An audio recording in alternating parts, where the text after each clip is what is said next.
on the way, it really kind of hit home, you know, and I want to do everything I can personally, and there's so many other great agents around the area that are trying to help out. And I was this weekend with my first child at Fort Rucker getting him settled in for aviation school, so it goes quick, believe me. Oh, that's what I've heard. That's what I've heard. Well, I'm excited about it. Excited to be here. So tell me, where exactly is your office located? Give me an address where people can come and drop off those supplies. Okay, I am located, if most people know where the Rosie's is on South Parkway. I'm 3 miles south of Rosie's, or if you know where the Chick-fil-A is, I'm 1 mile north of Chick-fil-A.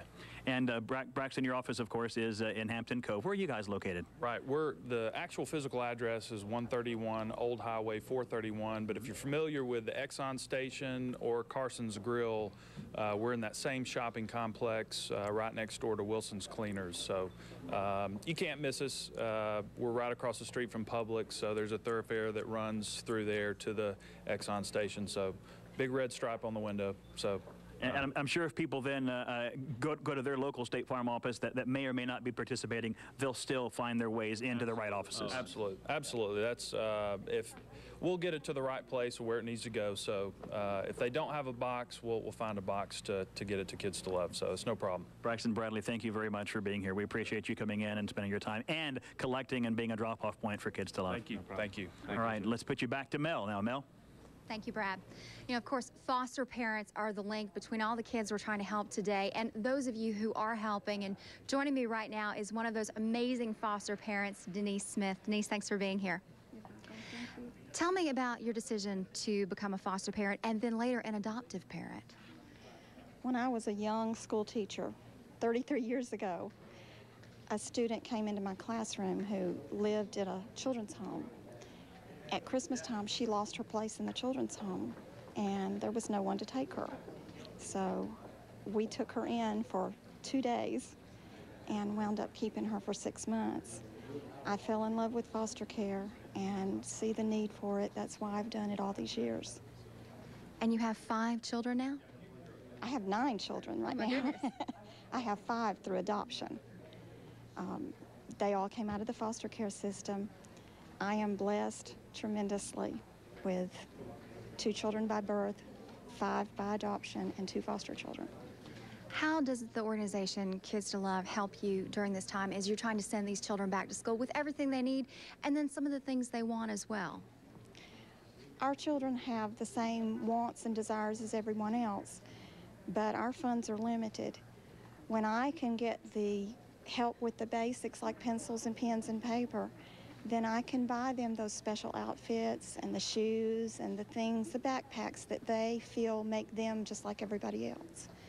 It gives them a special spring in their step on the first day of school. That makes us all feel special. And I'm sure that also helps them feel a little bit loved as well. Not that you're buying love with material things, but that they do feel special and that they do know that you, the foster parent, loves them and that other people in the community care as well. Children are very concrete, and the way to express ideas to them often is through concrete things like toys and supplies, hugs, and verbal expressions of their love. You can't make them understand it without these things. So one step at a time, you convince them that yes, we do mean it, and that yes, there's somebody out there for you by giving them little hugs and things every day that make them feel special.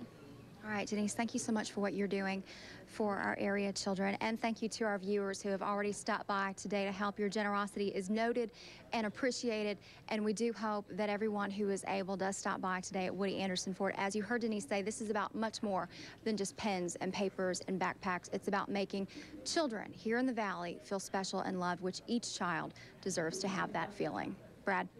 When you think of the Hudson Alpha Institute here in Huntsville, you think of some of the most amazing high-tech genetic research taking place in the world today. You don't necessarily think of erasers, pencils, dry erase markers, notebook paper. But let me tell you where that all comes in. And joining us right now is Holly Ralston McLean of Hudson Alpha. Now, I didn't know something about Hudson Alpha. You guys are the home of, or at least offices for, you said 14 different nonprofits? No, those are not nonprofits. Those are for-profit companies. So Okay. Hudson Alpha is a not-for-profit, but we are a landlord to 14 for-profit organizations. Holy cow. Now, what got you interested in Kids to Love? Well, a lot of what Hudson Alpha does anyway is educational outreach. And certainly some of the for-profit companies who are there with us on site in Cummings Research Park, they're also very supportive of what we do. And certainly we want to reach out to the community. So we are, you know, on a daily basis getting tools to educators. So we want to get tools to the students as well, not only through educators, but through this program with Kids to Love. So what you've been doing then at Hudson Alpha and the companies that are there is what to make sure that that some supplies are donated? Well, certainly we are a drop-off spot in Cummings Research Park, and in regard to what we're doing on site, we've got a fabulous HR director, Mike Bean, who's been getting the word out to everybody, and we've got an intranet, so we're sending it out to everybody in the building, and they're also telling their friends as well. And if you've never been to the Hudson Alpha Institute, it is a beautiful facility just to go visit, drop something off, look up and down and think, oh my goodness gracious. It's a very impressive place, isn't it? Yes, it is very much so. I really think that the design of the building shows the character of collaboration that we have there, and really we want to be a full partner in the community, and this is a great way for us to do that. Well, I want to thank you for coming out, and I know that you were nervous about being both on television and interviewed, and quite frankly, you're one of these people that make me look bad on television, so thank you very much. I appreciate it. Thanks, Brad. And now she has to go back to work. I do. My goodness, let her off. Please, let her off. No, never mind. So again, we are here at Woody Anderson Ford. Don't forget, you can stop by. You can drop off school supplies here. You can, of course, go to WAAYTV.com and click on the very obvious place we have on the website there for Kids to Love, and you can donate the money, read all about the organization, read about how efficient this organization is. When I'm thinking about where to donate my personal finances and my personal dollars, I always do a lot of research on how efficient an organization is, how much of what I donate actually gets into the hands of the people that actually need the goods. And you're going to find that Kids to Love is one of the best and most efficient organizations in the Tennessee Valley to be able to donate to and make sure to get the things that you want in the hands of the kids that need them in their hands very quickly. Mel?